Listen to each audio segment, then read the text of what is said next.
Welcome to today's SCA 15-minute webinar with how to avoid 60% EUR losses with protective refracts with Bob Barbet. Before we start today's webinar, we'd like to ask a few questions about the demographics of the audience. So please answer these polling questions. Let me launch the first one. What is your primary discipline? Susan, we're not seeing, there it is. Never mind. So we've launched the question, what is your primary discipline? Looks like we have quite a few petroleum engineers in the audience. And most of you have voted, so I will close and share. We've got 50% petroleum engineers, 33% geoscientists, petrophysicists, and others. So the second question is, how many years of full-time experience do you have in the upstream oil and gas industry? Getting responses now. Quite a few of you fall into the 21 to 30 year category. We're still getting responses. Looks like everyone has more than 1 year experience so far, pretty evenly distributed across the different age ranges. So it looks like we have a good representation from all demographics from our audience. So before I introduce Bob, I'd like to remind the audience that you're muted, but you may opt to ask questions during the presentation using the GoToWebinar question feature. This is a 15-minute webinar, so we'll cover the Q&A at the end of the 15-minute presentation if you decide to stay online. You will be anonymous. And let me share my slides. This is how to avoid 60% EUR losses with protective refracts. Our speaker is Bob Barbet. Bob teaches several courses for SCA, including case hole and production log evaluation, practical interpretation of open hole logs, protecting organic shale performance, and refract candidate selection, execution, performance evaluation for conventional and unconventional reservoirs. Turn to SCA for all of your training needs. Additionally, we offer consulting, projects and studies, and direct hire services. So Bob, I'm going to provide you with the presentation rights. You should be able to share your slides now.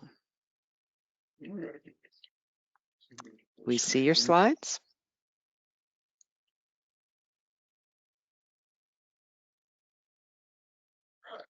I see my mouse okay? Yes, we're set. Okay, good, great. Great, thanks for joining us today. Going to talk a little bit about, as Susan said, avoiding EUR losses with protective refracts, and this is all part of our upcoming school. It's really just a promo for our school coming up to July 24th and 25th here in Houston. It'll be a live school.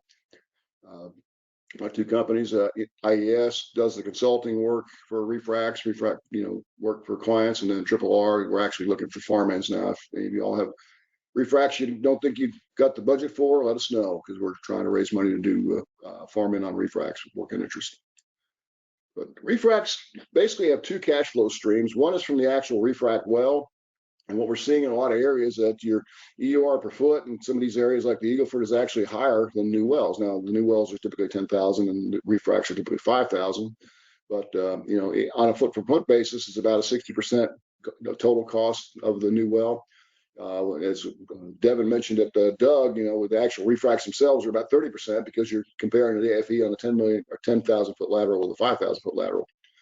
The second cash flow stream is from protecting the child well from asymmetric fractures. You're going to get big problems with your child well migrating towards the parent well depletion.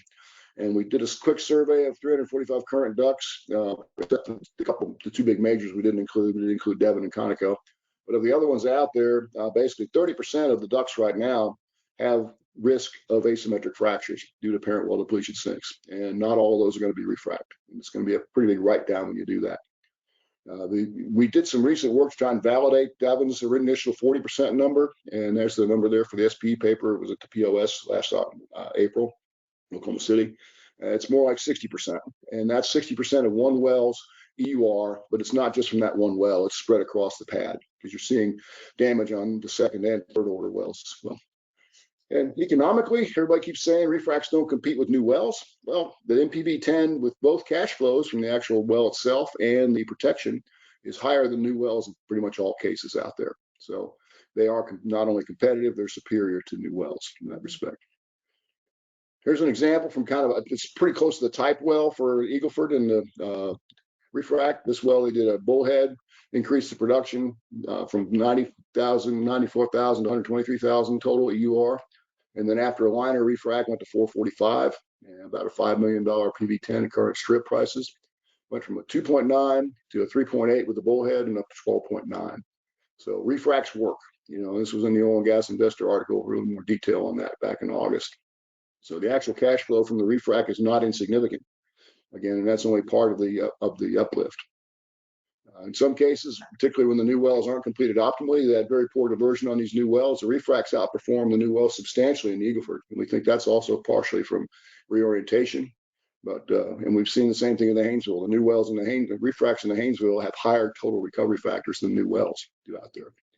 So at lower cost, you're looking at typically better economics on that.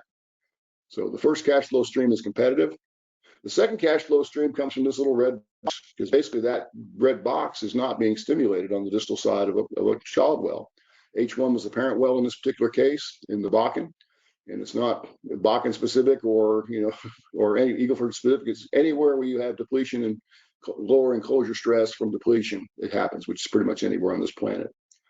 Different areas have positive and negative hits on the parent, but really the effect on the parent is really not the issue. It's what happens right here in this little square rectangle. So basically, you're very few microseismic events. How big is this depletion window? Well, here's an example from the Eagle Ford from Conoco's pressure monitor. They had a pressure monitor that was at an angle to the well where they were able to monitor reservoir pressure versus depth. You're seeing depletion out to over 600 feet, although it's not significant.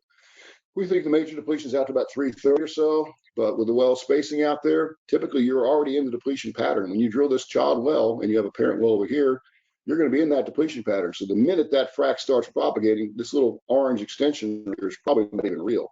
You might have a minor extension on the distal side, but almost the entire frac is going to go over that way, and this is going to be stranded reserves.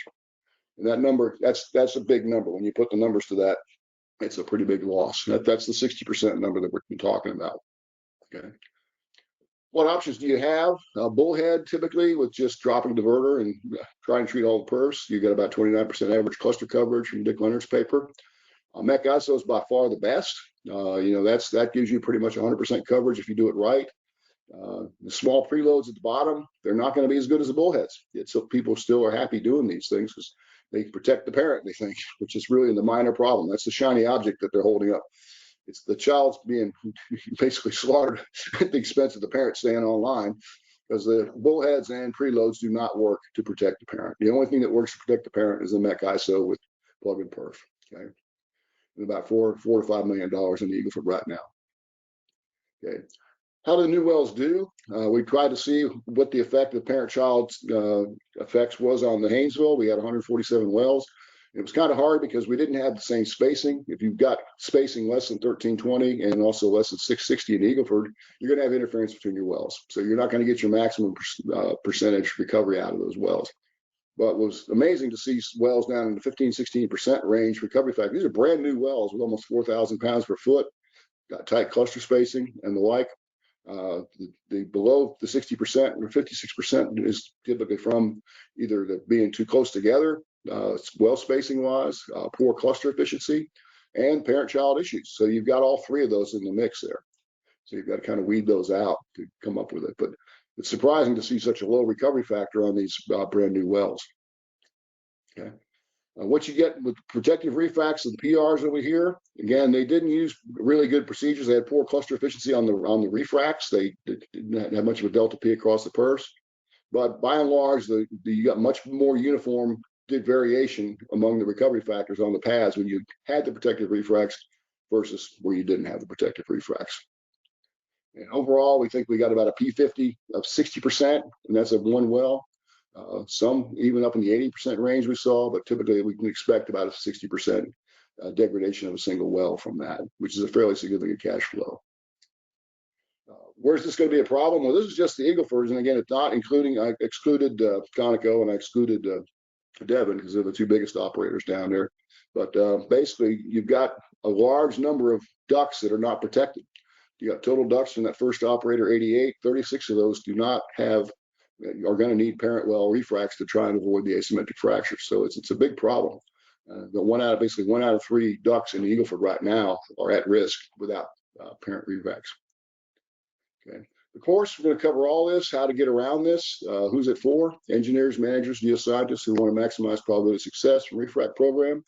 You know, it's basically 95% of the refracs have been done by a handful of operators out there. Less than 1% of the wells that are refrac candidates in the 5 major shale basins have been refrac to date. So operators do not have refracs in the mainstream, and hopefully this class will help get that back to where it needs to be, because it is a very effective tool for doing both stimulating production in the well that needs to be refract and also saving the reserves on that. We spend time on the infill parent-child infill reaction, which we just talked about.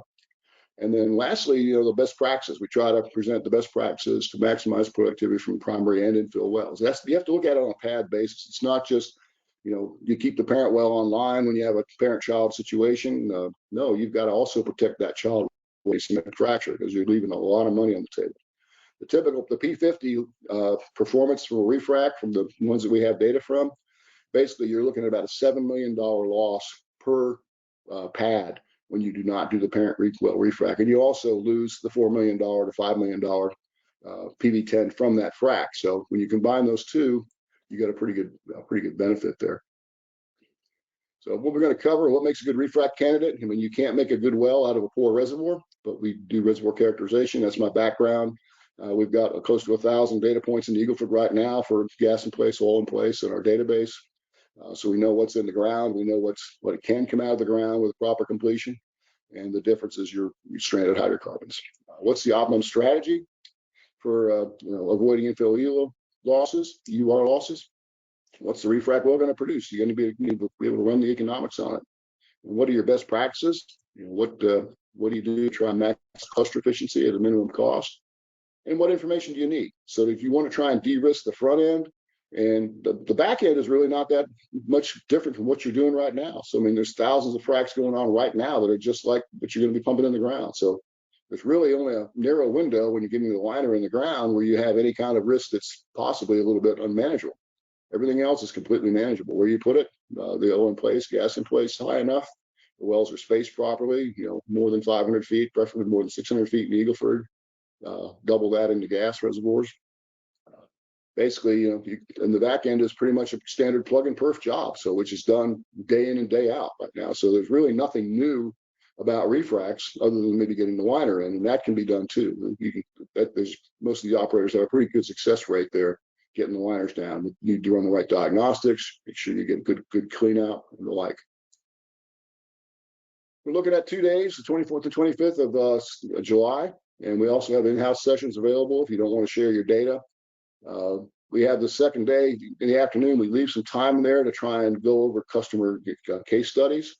In this particular case, if you have an at-risk duct, we can work it up ahead of time and get you a complete refrac recommendation on that and present it to the class. So we do need to get some data from y'all. We got some log data, especially data, production data, the operator production data, not just the stuff from the allocated. We can't use the allocated production. And we have a lot of data on our own. Like I say, we have over 1,000 data points right now in the Eagle Ford that we can look at that have oil in place, gas in place, the numbers calculated. So we can come up with the recovery factors from that. But, with that, kind of end it and open it up for questions. Thanks, Bob. Now's the time to submit your questions if you have any. Thanks for attending today's 15-minute webinar with Bob Barbet.